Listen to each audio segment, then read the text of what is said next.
Σήμερα θα σου δείξω πώς θα κάνεις μπάνιο το μωράκι σου στο βρεφικό μπάνιο της εταιρείας Μπεμπεζού και θα στο δείξω στην πράξη. Έχω βάλει ήδη την Μπέμπα σε μια ωραία χουντωτή πετσέτα της εταιρείας Μπεμπεζού για να είναι ζεστή μέχρι να κάνουμε μπάνιο. Και θα την αβάλω πάνω στο βοηθητικό κάθισμα. Έτσι δεν θα μου γλιστρήσει και θα κάτσει πολύ ωραία. Εγώ έχω φτιάξει ήδη το νερό μου, είναι στους 37 βαθμούς Κελσίου και έχω βάλει και ένα πολύ ωραίο σαπούνι της εταιρείας Helen-Vita, το οποίο το έχουμε και σε προσφορά στα 9 και 60. Αφού λοιπόν πλένω το μωράκι μου, ρίχνω το νεράκι. Αν φοβάσαι ότι το νερό σου δεν είναι σωστό στη θερμοκρασία, μη φοβάσαι.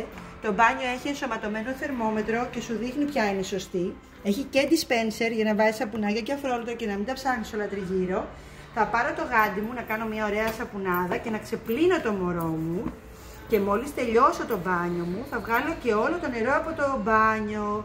Θα ανοίξω το θερμόμετρο και το νερό θα αρχίσει να τρέχει μέσα στον κάδο. Αν όμως είσαι στο σπίτι, θα αρχίσει να τρέχει μέσα στην ντουζιέρα ή μέσα στη λεκάνη ή μέσα σε ό,τι θέλεις.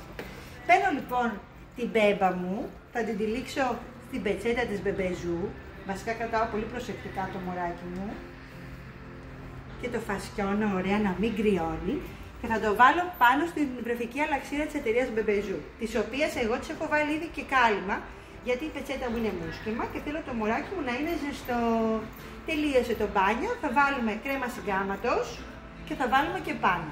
Θα το ντύσουμε και είμαστε έτοιμοι. Καλό μπάνιο!